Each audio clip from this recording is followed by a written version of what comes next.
পদ্মজা পর্ব 24। লেখিকা ইলমা বেহরোজ।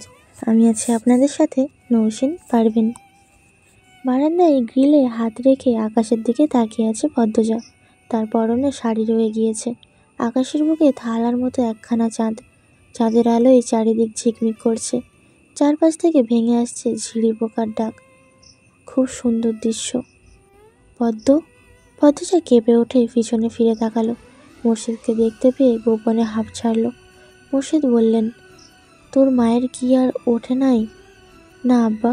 মুর্শিদ চিন্তিত ভঙ্গিতে কিছু ভাবলেন, তারপর বলেন, তুই সজাগ কেন? যা ঘরে গিয়া ঘুমা, আমি ঘাটে যাইতাছি। আচ্ছা আব্বা।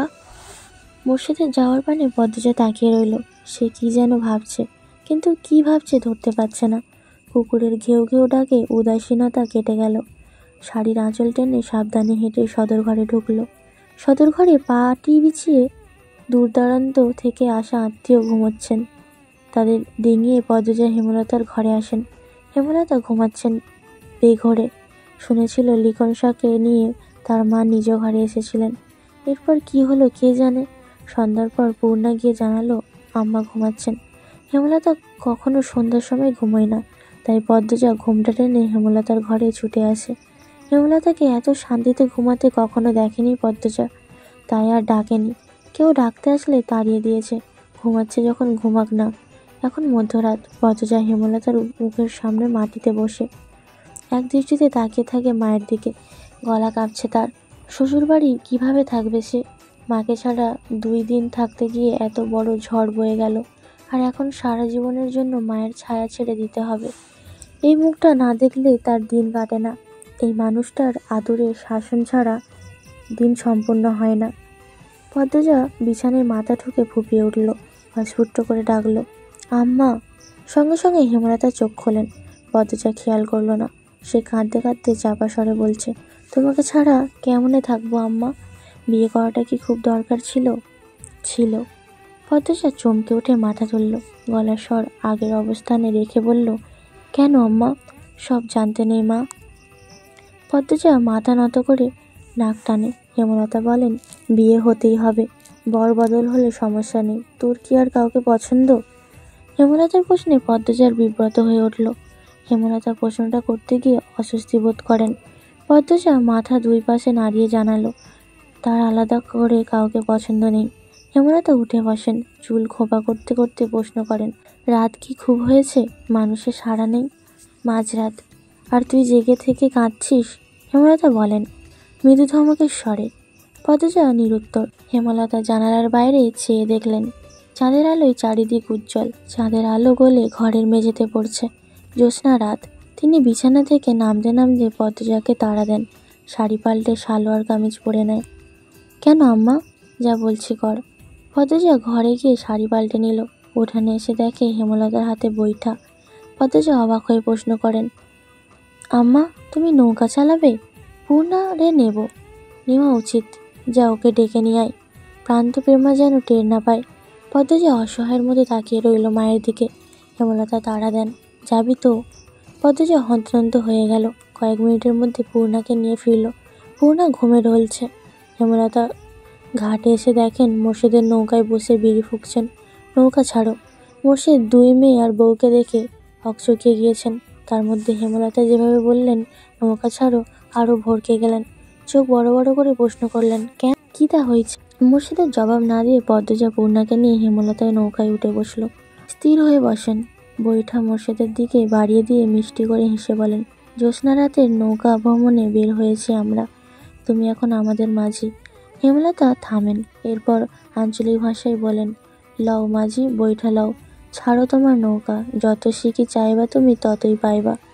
একসাথে 4টা দুঃখী মানুষ হেসে ওঠে। মুর্শিদ বইটা হাতে নিয়ে নৌকা ছাড়েন। হুট করেই যেন অনুভব করছেন যুবককালের রক্ত শরীরে টগবগ করছে। এই তো তার সংসার, এই তো তার আনন্দ। রাতে নির্মম বাতাস, মাদিনী নদীর স্বচ্ছ জলে চাঁদের প্রতিচ্ছবি। কচুরিপানারা ভেসে যাচ্ছে। সবকিছু সুন্দর, মুগ্ধকর। পূর্ণার বুকের ভয়টা খুব হালকা লাগছে। পদ্মজা প্রাণ ভরে নিঃশ্বাস নেয়। রগে রগে শান্তি ঢুকে পড়ে। আল্লাহ তাআলা যেন প্রকৃতির সৌন্দর্যে যে কোনো দুঃখী মানুষকে সুখী অনুভব করার মন্ত্র ঢেলে দিয়েছেন। মুর্শিদ না কি গো? হিন্দুপাড়া থেকে কেউ একজন চেঁচিয়ে উঠল। মুর্শিদ এক হাত তুলে জবাব দিলেন, হ দাদা, আমি। রাইতে বেলায় যাইতাছ কই? মেয়ে বউ লইয়া জ্যোৎস্না পোহাইতে বার হইছি দাদা, তোমাদেরই দিন মিয়া। মুর্শিদ আর কিছু বললেন না, হাসলেন। ওপাশ থেকে আর কারোর কথা শোনা গেল না। নৌকা আটপাড়া ছেড়ে হাঙরে ঢুকে পড়েছে। শাঁসা করে বাতাস বইছে, গায়ের কাপড় উঠছে। হেমলতা দুই মেয়ের পাশে বসে আছেন। তিনি চাদর নিয়ে এসেছেন। দুই মেয়েকে দুই হাতে জড়িয়ে ধরে চাদরে ঢেকে দেন। বাতাসে চাদর উড়ে আরো আওয়াজ তুলেছে। চাঁদটা একদম মাথার উপরে, তাদের সাথে সাথে ঘুরছে। মোর্শেদ মনের সুরে গান ধরেন, লোকে বলে বলে রে, ঘর বাড়ি ভালা নাই আমার, কি ঘর বানাইলু আমি শূন্যেরও মাঝার, ভালা কইরা ঘর বানাইয়া কয়দিন থাকবো আর, আমি কয়দিন থাকবো আর, আয়না দিয়া চাইয়া দেখি, আয়না দিয়া চাইয়া দেখি পাকনা চুল আমার, লোকে বলেও বলে রে, ঘর বাড়ি ভালা নাই আমার। এটা একটি গান, আমি কবিতা বানিয়ে দিয়েছি, তার জন্য সরি।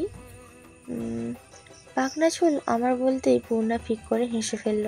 পদ্মজাকে ফিসফিসিয়ে বলল, আব্বা বোধ হয় এখনো জোয়ান থাকতে চায়। পদ্মজা হেসে চাপা স্বরে বলে, চুপ থাক, আব্বা কি সুন্দর গায়।